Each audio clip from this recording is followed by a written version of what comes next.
يا سلام الخيرات على أحلى البنات، وكل سنة وانتم طيبين بمناسبة رمضان الكريم. تعالوا شوفوا أنا عملت إيه في عزومة نص رمضان. العزومة دي أنا كنت عاملاها لصحابي وحبايبي، ناس بحبهم جدا. تعالوا شوفوا أنا عملت إيه. دي مكرونة بالبشاميل بالفراخ، ودي فراخ أنا حطاها كده وشوياها، وجلاش وسمبوسه. وتعالى بقى هنشوف بقى احنا عملنا ايه. ادي اللحمه دي انا هعملها للجلاش، تمام كده، وبصل اهون. اللحمه للسمبوسه برضو هعملها بالجبن برضو. انما المكرونه دي لا، انا مش هعملها باللحمه، هعصج لها فراخ، تمام كده. وادي البصل اهو انا بشراه ومجهزه حاجتي من قبلها، تمام. وطبعا التليفون كان مغلبني وما كانش بيصور كل ده، وكنت بصور تعصيقة اللحمة وكده، بس للأسف ما صورتش، يعني بصراحة زعلت قوي. تمام، ما صورتش إلا لما كنت خلاص بحط الجزر. بجد زعلت جدا ان انا ما صورتهاش، بس مش مشكله، يعني انا بعد كده هعمل لكم فيديو تفصيلي بكل اكله في الفيديو ده. يعني انا كنت، انت عارفين اليوم في رمضان قصير، فكنت ما صورتش كل حاجه، ما صورتش تفاصيل، لان انت عارفين اليوم في رمضان قصير جدا، فما كنتش لاحقه بصراحه. تمام يا حبايبي. انا دلوقتي بعد ما عصقتها هو زي ما انتم شايفين بحط بهاراتي بقى، بحيث ان ايه، ريحتها تبقى ايه، في التعصيجة وكل حاجة، يعني تمام كده. وهقلب بقى كل بهاراتي وكل كلامي دون. عايزة اقول لكم كانت ريحتها جميلة جدا جدا جدا، تمام كده. وهقلب اهو زي ما انتم شايفين. حتى التصوير بصراحة، يعني اعذروني في المقطع ده يا جماعة، يعني مش عارفة التليفون كان فيه ايه في اليوم دون، يعني مش عارفة بصراحة. كان تقريبا في حاجات كتيرة على التليفون مهنكه ولا ايه، ما تعرفوا، يعني مش فاهمة. المهم انا هوز بتاع بقى، يعني انا خلاص عصقت اللحمه وخلاص. هسيبها بقى كده الاول، قبل ما اسيبها هحط لها معلقه صلصه عشان ايه، تديها تيست برضو عالي كده، لان معلقه الصلصه دي ما بحبش احط طماطم فريش في تعصيقة اللحمه بالذات. بحب احطها كده صلصه. وحطيت الملح بتاعي اهو، اخر حاجه بتحطيها الملح، تمام كده، عشان بتحسي ان هي خلاص استوت يعني. كده انا خلصت تعصيقة التعصيجة بتاعت اللحمة. تعالوا بقى نعمل التعصيجة بتاعت الفراخ. جبت بصلة مبشورة زي ما انتم شايفين كده برضو، وحطيتها على النار، و 30 ثانية بس كده، يعني مش حاجة. ونزلت بيها الايه، على قطع الفراخ. انا يعني انت عايزاها تعمليها صدور، عايزة تعمليها وراك عادي يعني. وبوريكم انا خلاص اهو، انا بوريكم وانا بعمل ده، بوريكم ان انا ايه، التاني على البوتاجاز إيه بتتعمل اهو. جبت كده قطع الفراخ زي ما انتم شايفين كده، بعصجها، وحطيت عليها الفلفل وحطيت عليها الجزر زي ما انتم شايفين، وبقلب كل كلامي الجميل قوي ده بقى، وحطيت ورق لوري وايه، وبهاراتي ايه بحطها كامله اهو زي ما انتم شايفين، فلفل اسمر، كمون، اي بهارات، حتى جوز الطيب انا حطيتها. تمام.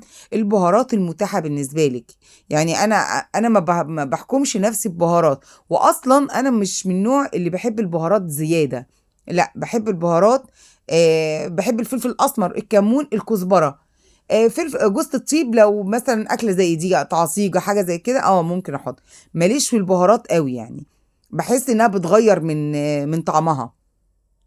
وبرضه عملت البشاميل، وبرضه ما صورتوش لان اليوم قصير جدا. انا بوريكم كل حاجه، وبعد كده هعمل لكم كل اكله لوحدها، وكل حاجه هعملها لكم لوحدها. دي انا بعد ما عصقت الفراخ اهو عشان اعمل بيها صينيه المكرونه. جبت اهو طبقه بشاميل كده في القاع، في القعر خالص، تمام كده. وهمسح الصينيه خالص بتاعتي بالايه، بالبشاميل زي ما انتم شايفين كده. تمام كده يا حبايبي، ما تسرحوش مني كده. وان كنت وصلتي معايا لغايه هنا حبيبه قلبي انت وهي، حطي لايك يلا. وادي جبت بقى اول راق للمكرونه، جبت راق للمكرونه كده، وحطيت عليه البشاميل، طبقه كده محترمه من البشاميل، عشان همزجهم في قلب بعض زي ما انتم شايفين كده، او لسه هتشوفوا برضو انا همزجه ازاي. بصوا بقى انا مزجته ازاي.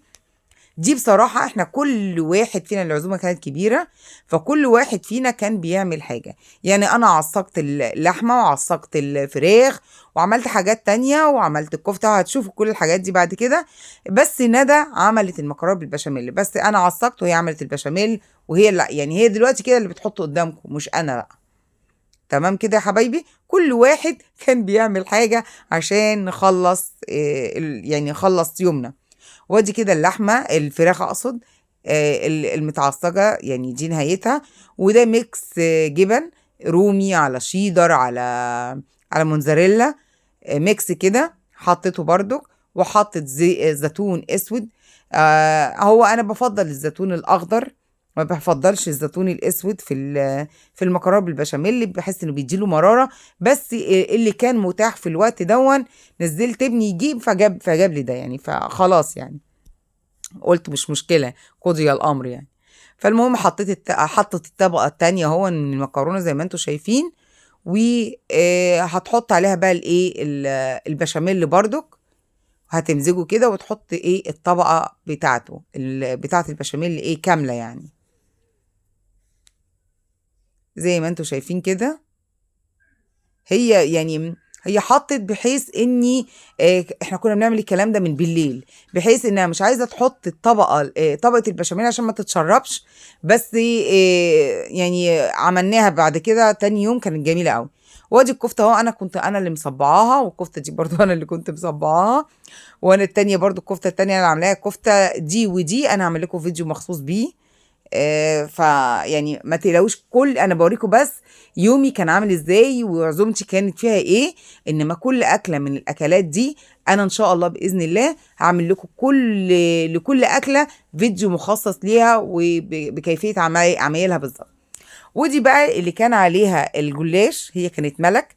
احنا اتفقنا ان كل واحد في العزومه دي كان عليه حاجه بيعملها. انا عصقت ده وده وده، وندى عملت المكرونه بالبشاميل، وملك عملت الرقاق. تمام كده. جابت الصاج زي ما انتم شايفين، قطعه سمنه بلدي، والصاج زي ما انتم شايفين، ودهنت الصاج من تحت خالص. وبعد كده راحت جابت راق. راق يعني انا جبت عشان ده صاج، فالصاج بياخد عبوتين من الجلاش. فاول عبوه بتفرشيها من تحت خالص، والعبوه بعد كده اللحمه المفرومه، وبعد كده بتفرشي العبوه التانية عليها. وما بتبقاش تقيله ولا حاجه خالص، هتشوفي بنفسك دلوقتي. ما بتبقاش تقيله ولا حاجه خالص، بتبقى جميله جدا لانه صاج، فالصاج بياخد اكتر. تمام كده. وادي اللحمه المفرومه اهو. وهجيب بقى ايه العبوه التانية بتاعه الجلاش. تمام كده. هحط بقى كل كلامي دون، وهعمل بردك الطبقه التانية، يعني الطبقه اللي بعد اللحمه المفرومه. تمام كده يا حبايبي. ادي هو نبصوا بقى كده، ادي كده ورحت مقطعاه زي ما انتم شايفين كده. وبعد كده هسقيه بقى بايه، بلبن وبضايه وحبه فلفل اسمر وحبه ملح وقطع ومعلقه بتاع دون معلقه صلصه، او ممكن تعمليه بشوربه وفلفل اسمر ومعلقه وبضايه وترشي يعني ده او ده. ودي سمبوسه برضو، لا دي ملك اللي عملتها يا جماعه، انا ما نسيبهاش ليا. ملك هي اللي عملتها. كان متبقي جزء من اللحمه المفرومه، وكان عندي جبن ولانشون وحاجات زي كده، فعملت جزء كده وجزء كده. تمام. وادي كده الفراخ دي انا اللي عاملاها ومقطعاها، عاملاها كده وهحطها في الفرن عشان تتشوي. وادي الجلاش. وعملنا سمبوسه، وغير بقى الكفته هي يعني مش هتظهر دلوقتي. عملت الكفته وعملت بسله وعملت رز بسمتي. هي كانت عزومه كانت كبيره. وعملت كفتة رز وكفتة لحمة. وعملت حمام اهو زي ما انتم شايفين. هي كانت عزومة جميلة قوي بصراحة، وبألف هنا وشفا بجد وعايزة اقول لكم بصراحة العزومات ما هي الا عشان تجمع الاحباب بس مش اكتر. انما موضوع الاكل ده اخر حاجة الواحد يبص لها واخر حاجة يتكلم فيها. بس احنا بنتجمع في رمضان بالذات، تجميعة الاحباب ونفس الحلو بتاع رمضان. هو ده بس يعني بصراحة اللي بيعجبني في جو رمضان، يعني مش الأكل بذات نفسه، لا ده هو كفاية إن إحنا أحبابنا وناسنا الحلوين اللي إحنا بنحبهم بجد بنتجمع بيهم. كنت وصلتي بقى معايا لغاية هنا، حطي لايك، وكل سنة وانتم طيبين، وشيروا الفيديو عشان غيرك يستفيد، وتدعموني في القناة. وباي.